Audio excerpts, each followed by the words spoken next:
ఆ 9 చిన్న చతురస్రాల్లో కుంకుమతో అడ్డంగా రాయాలి. ఈ సంఖ్యల మీద రూపాయి బిళ్ళలు ఉంచాలి. 9 సంఖ్యల మీద 9 రూపాయి బిళ్ళలు ఉంచాలి. 9 సంఖ్యల మీద ఎర్ర పుష్పాలు ఉంచాలి. ఒక్కొక్క సంఖ్య మీద ఒక్కొక్క రూపాయి బిళ్ళ, ఒక్కొక్క ఎర్ర పుష్పం చొప్పున 9 సంఖ్యల మీద 9 రూపాయి బిళ్ళలు, 9 ఎర్ర పుష్పాలు ఉంచాలి.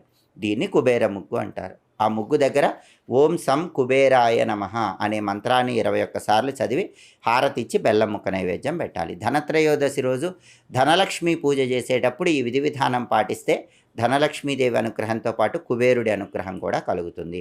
అలాగే ఇంట్లో ఉన్నటువంటి బంగారు ఆభరణాలు, వెండి ఆభరణాలు వీటన్నిటినీ పాలతో కడిగి పూజలో ఉంచండి. పాలతో కడిగాక నీళ్లతో కడిగి పూజలో ఉంచి వాటికి కూడా పూజ చేసి, అంటే హారతి ఇవ్వటము, ధూపం చూపించటం, అగరబత్తులు చూపించటం ఇవన్నీ చేసి పూజ పూర్తయిన తర్వాత ఆ ఆభరణాలు మళ్ళీ తీసి బీరువాలో దాచిపెట్టుకోండి.